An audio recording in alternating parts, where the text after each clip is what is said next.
Hello प्रिय विद्यार्थी, शुरू करें। आज हम करेंगे डेमी ऑफिशियल लेटर्स की शुरुआत। पिछली क्लास में आपने ऑफिशियल लेटर्स के बारे में जाना, आधिकारिक पत्र कैसे लिखे जाते हैं, कैसे इनका फॉर्मेट होता है, क्या क्वेश्चन पूछा जाएगा, इनके हम बारे में चर्चा लास्ट में करेंगे। आज हम पढ़ेंगे डेमी ऑफिशियल लेटर्स। कौन से लेटर्स पढ़ेंगे भैया? आज पढ़ेंगे हम डेमी ऑफिशियल लेटर्स। मैंने लिख दिया ये डेमी ऑफिशियल लेटर्स, हेडिंग डाल दीजिए। अर्ध सहकारी पत्र जिन्हें हम कहते हैं लेटर्स, इन्हें हिंदी में अपन बोलते बेटा अर्ध सरकारी पत्र। क्या बोलते हैं? अर्ध सरकारी पत्र। अर्ध सरकारी पत्र, सरकारी पत्र। ओके, इनमें क्या होता बेटा, ये पर्सनल और ऑफिशियल दोनों तरह के यूज के होते हैं। वो केवल ऑफिशियल यूज के होते थे, ये पर्सनल और ऑफिशियल दोनों तरह के होते हैं। जैसे मान लो कोई एक अधिकारी है और अपने अधीनस्थ सभी अधिकारियों को, अपने साथी सभी कर्मचारियों को, सभी अधिकारियों को एक मैसेज देना चाहता है अपने से संबंधित अधिकारियों में। जैसे वो बर्थडे मना रहा है, 10-5 लोगों को मैसेज देना है, तो वो जिस तरह के पत्र भेजेगा एक अधिकारी, एक ऑफिसर, तो वो पत्र होते हैं डेमी ऑफिशियल लेटर। वो भी एक अधिकारी है, उसके ऑफिस में एक कर्मचारी काम करता है, उसको एक वो लेटर भेज रहा है, तो वो जो लेटर भेजेगा वो क्या आंसर लेटर होगा? डेमी ऑफिशियल लेटर होगा। ठीक है ना? तो आप कहेंगे कि दिस इज सेंट, यह भेजा जाता है। ब्लू पेन ले लेता हूं, है ना? यह ऐसे कह दो, डीओ इज सेंट, डीओ भेजा जाता है। किसके द्वारा? सेंट बाय एन ऑफिशियल और एक officer, why an official oblique officer, officer on the letter head, on the letter head. किसके लेटर पर? On the letter head of his office, अपने ऑफिस के लेटर हेड पर भेजा जाता है। ठीक है ना?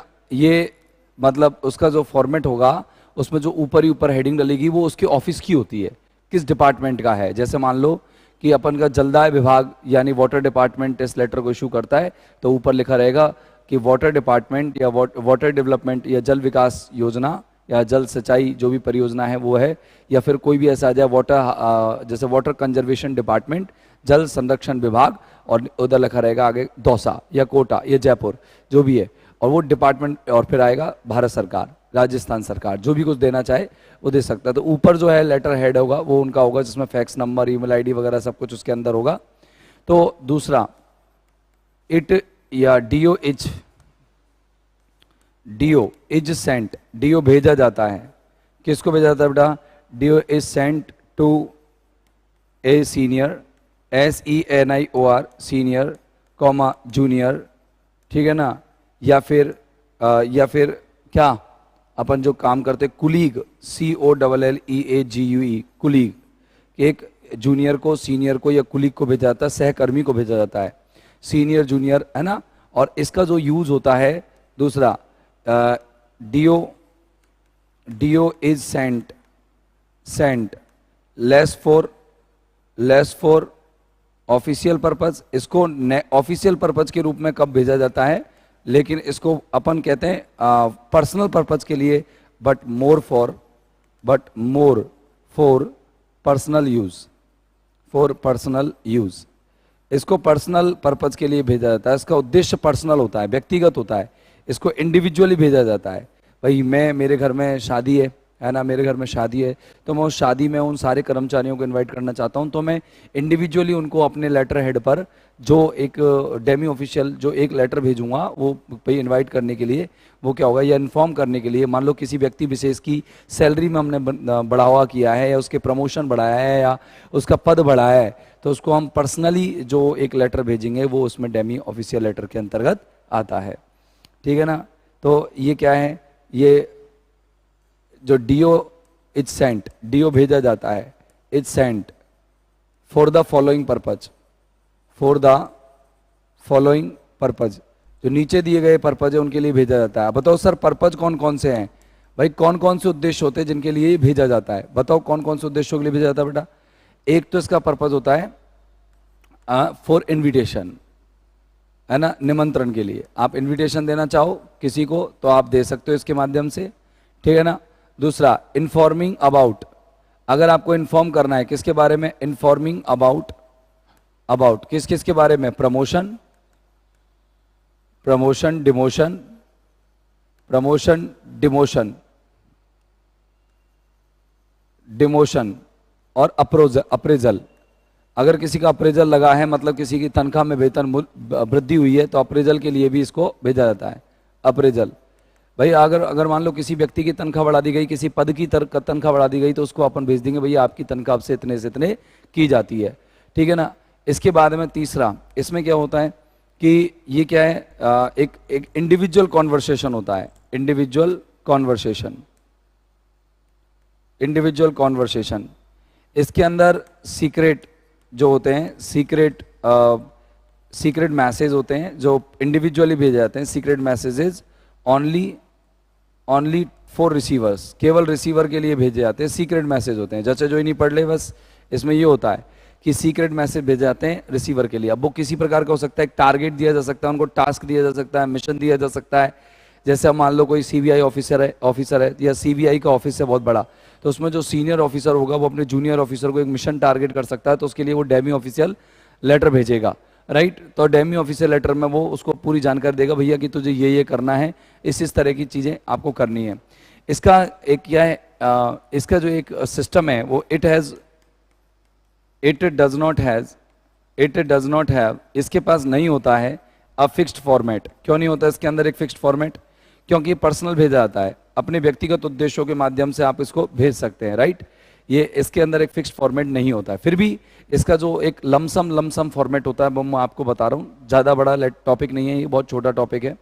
इसके अंदर लैंग्वेज कौन सी यूज की जाती है ना, इसके अंदर बता देते हैं कि इट इज़ मोर पर्सनल, ये पर्सनल ज़्यादा होता है, मोर पर्सनल, लेस ऑफिशियल या लेस फॉर्मल, ये बहुत कम फॉर्मल होता है।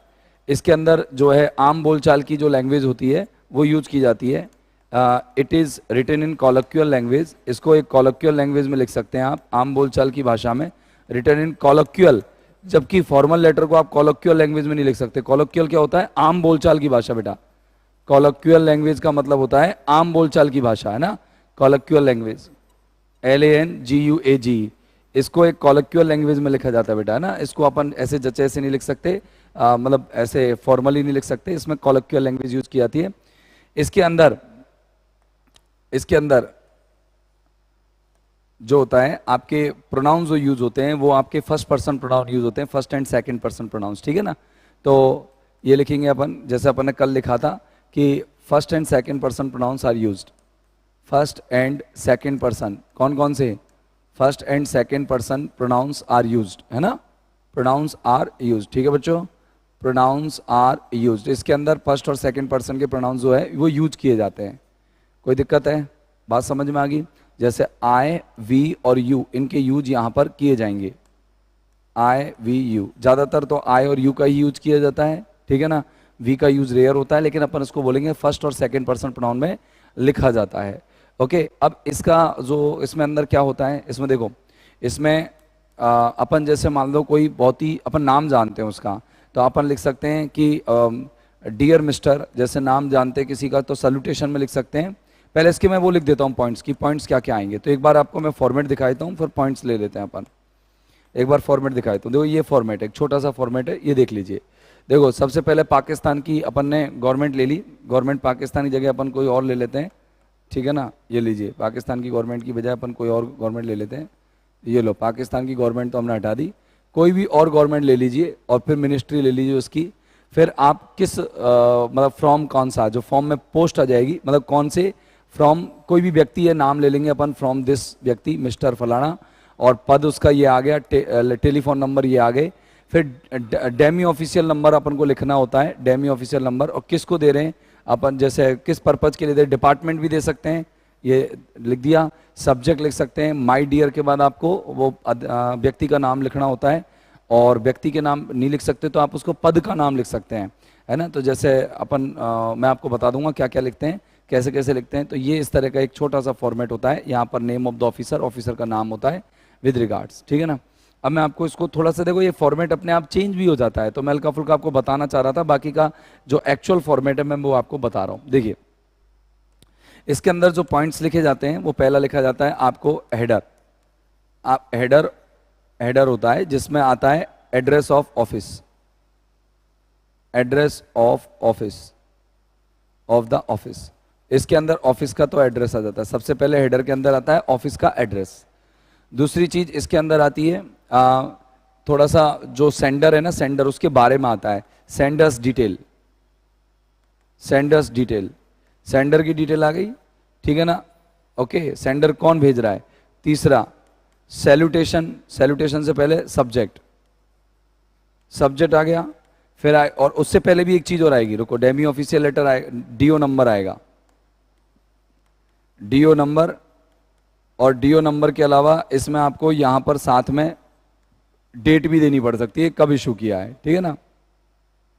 इसके बाद में डेमी, डीओ नंबर का मतलब होता है डेमी ऑफिशियल नंबर। फिर आएगा सब्जेक्ट, और सब्जेक्ट के बाद आपको यहां लेना है सैल्यूटेशन। सर ये सैल्यूटेशन कैसे होता है, ये बताएंगे आपको सैल्यूटेशन। और सैल्यूटेशन में आपको लेनी है बॉडी, इसके बाद लेनी है बॉडी, टेक्स्ट बॉडी, ये बॉडी ले लिया, मैसेज ले लिया। फिर आपको लेना है अगला पॉइंट, इसके बाद अपन ले लेते हैं सब्सक्रिप्शन, SUBSCRIPTION, सब्सक्रिप्शन, है ना, सब्सक्रिप्शन ले लिया। और फिर ले लिया अपन ने sender signature, sender's SIGN sign, sender के साइन हो जाते हैं, बस खत्म। अब इसमें प्रॉपरली लिखा क्या क्या जाता है वो तो ऑफिशियल फॉर्मेट की तरह ही है ये, और ज्यादा इसमें चेंज नहीं है, ऑफिशियल फॉर्मेट की तरह। देखो ऑफिशियल फॉर्मेट में हेडर नहीं होता था, यानी कि वो नॉर्मल पेज प्लेस पे भी लिखा जा सकता था। यहाँ सेंडर का डिटेल होता है, वहाँ भी सेंडर का डिटेल था। फिर वहाँ पर डीओ नंबर नहीं होता था, रेफरेंस नंबर नहीं होता था वहाँ पर, तो डीओ का नंबर नहीं है। तो अब यहाँ पर फिर बाद में उसके बाद क्या होता था, रिसीवर का एड्रेस होता था, यहाँ पर रिसीवर का एड्रेस नहीं है, सब्जेक्ट है, फिर सैल्यूटेशन डायरेक्ट आएगा और बॉडी आएगी, सब्सक्रिप्शन और सेंडर्स साइन। ये नॉर्मल सी चीज़ें हैं सारी की सारी। अब देखो मैं आपको सबसे पहले बताता हूँ कि भाई इसमें हेडर में क्या चलता है। तो इसका हेडर रहता है वो ऑफिस एड्रेस होता है। तो हेडर में क्या आएगा, जैसे पहले तो आ गया नेम ऑफ डिपार्टमेंट, क्या आ गया इसके अंदर बेटा, नेम ऑफ द डिपार्टमेंट, कि डिपार्टमेंट का नाम आ गया, ठीक है बच्चों। ये क्या आ गया, डिपार्टमेंट का नाम आ गया, डिपार्टमेंट का नाम आ गया ना भाई। डिपार्टमेंट के नाम के बाद लोकेशन आ गई, अच्छा लोकेशन के बाद उसका एड्रेस आ गया, मतलब इसके फ़ोन नंबर वगैरह, ईमेल आईडी वगैरह, जैसे ईमेल आईडी वगैरह लिखनी होती है तो वो भी लिखने में आ जाती है, फैक्स नंबर वगैरह सब कुछ यहाँ आ जाएगा, फ़ोन नंबर वगैरह इसके अंदर आ जाएंगे, ठीक है बच्चों। इसके बाद अपन बात करते हैं यहाँ जो सेकंड पॉइंट है हमारा, ये तो लेटर हेड हो गया। सेकंड पॉइंट है वो हमारा सेंडर एड्रेस है, क्या है, सेंडर्स एड्रेस। अब सेंडर्स एड्रेस में क्या होता है भाई, इसमें आपको डेजिग्नेशन लिखनी होती है सेंडर की, ये डेजिग्नेशन पद आ गया, और पद के बाद आपको उसका लोकेशन लिखना, मतलब सीटिंग लिखनी है, किधर बैठता है वो, लोकेशन, कॉन्टैक्ट नंबर वगैरह सारा लिखना है, कि कौन से रूम से लिख रहा है, कौन से रूम नंबर है, कौन सा ऑफिस नंबर है वगैरह वगैरह आपको यहाँ लिखना होता है, ठीक है ना। इसके बाद आता है तीसरा डेमी ऑफिशियल नंबर।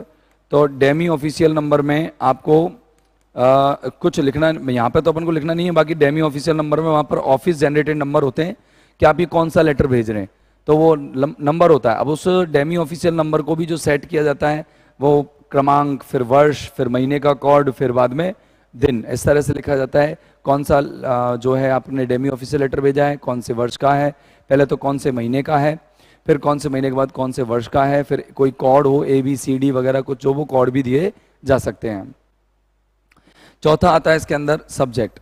सब्जेक्ट आपको बताना होता है पर्पस ऑफ राइटिंग, पर्पस देना पड़ता है आपको, उद्देश्य बताना पड़ता है, या आपने पर्पस दे दिया कि भैया क्यों आपका जो लेटर है वो सेंड किया जा रहा है, पर्पस आपको देना होता है, पर्पस आपको देना होता है, ठीक है। एक बार अब पर्पस के बाद देखो क्या बताएंगे अपन, उद्देश्य बता दिया सब्जेक्ट के बाद। अब उद्देश्य के बाद दोस्त अपन को क्या करना है, इसमें जो सैल्यूटेशन देना है, सैल्यूटेशन, सैल्यूटेशन को आप दो तरीके से दे सकते हैं। एक तो देंगे माय डियर, माय डियर, ठीक है ना। और आप जो भी उसका डेजिग्नेशन है, पोस्ट यूज कर सकते हैं, डेजिग्नेशन या पोस्ट, माय डियर, पोस्ट भी ज्यादा सही नहीं है, माय डियर नाम ही यूज करें, नेम। और एक लिख सकते हैं आप डियर मिस्टर या मिस, नेम। अब ये किसके लिए और ये किसके लिए यूज करना है, समझ गए? ये तो करना है आपको सबॉर्डिनेट के लिए, अधीनस्थ के लिए। ये तो करना है आपको सबॉर्डिनेट के लिए, अधीनस्थ के लिए, अधीनस्थ, ठीक है। और ये आपको यूज करना है डियर मिस्टर और मिसेज नेम, आपको ये यूज करने आपके समकक्षों के लिए, मतलब आपके कुलीग्स के लिए, कुलीग्स के लिए, है ना। और अगर आप सीनियर्स के लिए लिख रहे हो तो डियर सर, डियर मैडम आपको यूज करने हैं।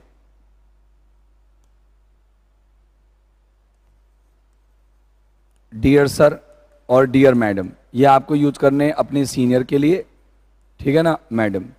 ये आपको यूज करना है अपने सीनियर के लिए। अगर अपने सीनियर को भी आप इनवाइट कर सकते हो तो सीनियर के लिए, ठीक है। हाँ, अब जूनियर सीनियर सबके लिए भेजा जाता है ना, ये जूनियर के लिए भेजा जाता है, सीनियर के लिए भेजा जाता है, अपने समकालिक जो अपने समकक्ष हैं उनके लिए भी भेजा जाता है, अपने सहकर्मियों के साथ के लिए भी भेजा जाता है, उनके उनसे भी करस्पॉन्डेंस कर सकते हैं।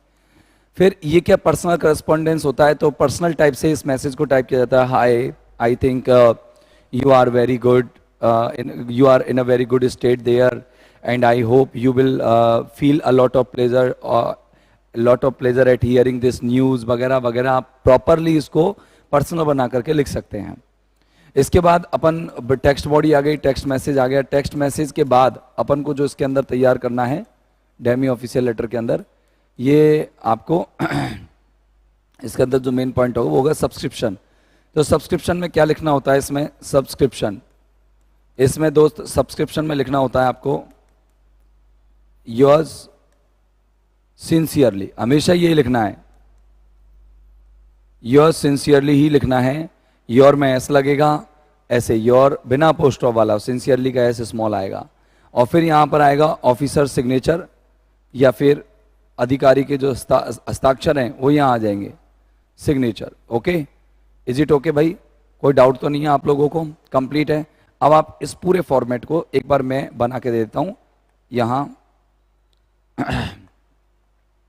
ये मैं बना देता हूं, इसको देख लीजिए आप प्रॉपरली, ठीक है ना। अब मैं इसको बना रहा हूं, आप इसमें ये जरूर लिख सकते हैं। एक पॉइंट और है इसके अंदर जो मैं आपको बता देता हूं कि इसमें जो सब्सक्रिप्शन है ना, इससे पहले आप विद रिगार्ड्स भी लिख सकते हैं, विद रिगार्ड्स, सम्मान के साथ, क्योंकि आप अधिकारी को लिख रहे हो तो थोड़ा सा सम्मान तो आपको देना पड़ेगा। विद रिगार्ड्स का भी यूज कर सकते हैं सब्सक्रिप्शन से पहले, जरूरी नहीं है, मैंडेटरी नहीं है, कर सकते हैं। अब मैं आपको एक फॉर्मेट बना के बताता हूं। देखिए मैं बनाता हूं कौन से डिपार्टमेंट की तरफ से एक फॉर्मेट बनाता हूं, जैसे मैं बनाता हूं म्युनिसिपल कॉरपोरेशन गंगापुर सिटी की तरफ से बनाता हूं। तो देखो MUNICIPL municipal corporation, CORPORATION corporation, और अपन ले लेते हैं, चलो कोई करौली डिस्ट्रिक्ट ले लेते हैं, KARAULI करौली, DISTRICT डिस्ट्रिक्ट, और अपन ने ये लिख दिया PH नंबर, और यह लिखा 2 3 dot dot cross cross cross cross. अब मेरे को नहीं पता क्या नंबर है, ये ले लिए। और इसके बाद में अपन यहाँ पर इधर आ जाएंगे, तो इधर आप चाहो तो इधर लिख सकते हो, चाहे इधर लिख सकते हो। यहाँ लिख दिया फ्रॉम, और फ्रॉम में आपने लिख दिया कि जैसे किस जगह किस से भेज रहे हैं, तो आप कह देंगे फ्रॉम, जैसे द चेयरमैन, चेयरमैन भेज रहा है इसको, या कमिश्नर भेज रहा है, चेयरमैन, ठीक है ना। और आपको यहाँ डेजिग्नेशन आ गई, पोस्ट आ गया चेयरमैन, कह देंगे कि कहाँ से, कि ऑफिस नंबर 5, ठीक है ना। और फिर आप इसको एड्रेस भी दे सकते हैं, कौन सा डिपार्टमेंट, अपर डिपार्टमेंट, लोअर डिपार्टमेंट। और फिर यहाँ पर आपको लिखना है क्या, Demi official number, DO number, DO number को आपको यहाँ देना होता है, ठीक है ना। इसके आगे डेट लिखनी होती है, DAT डेट, और यहाँ डेट आपको देनी होती है, राइट। फिर आपको लिखना है सब्जेक्ट, SUBJECT, आप सब्जेक्ट लिखेंगे। सब्जेक्ट के बाद अपन को लिखना कुछ नहीं है, बस याद रखना है ये सब्जेक्ट अपन का आ गया। फिर सब्जेक्ट के बाद में अपन ने यहाँ ले लिया डियर माई, जैसे डियर मिस्टर, नाम जानते हैं तो डियर मिस्टर पंकज, ये ले लिया डियर मिस्टर पंकज, ठीक है ना। ये टेक्स्ट मैसेज हो गया। फिर यहाँ पर लिखेंगे विद रिगार्ड्स, सम्मान के साथ, विद रिगार्ड्स और सम्मान के साथ लिख करके आप लिखेंगे नीचे योर्स सिंसियरली, और इसके बाद नीचे लास्ट में आपको सिग्नेचर करने होते हैं। तो ये छोटा सा फॉर्मेट होता है दोस्त, इसके अलावा और कुछ नहीं होता इसके अंदर। उम्मीद है कि आपको ये डेमी ऑफिशियल समझ में आया होगा। फिर मिलते हैं अगले एपिसोड में अगले टॉपिक के साथ। तब तक के लिए have a nice time, good day, goodbye, thank you very much, bye bye.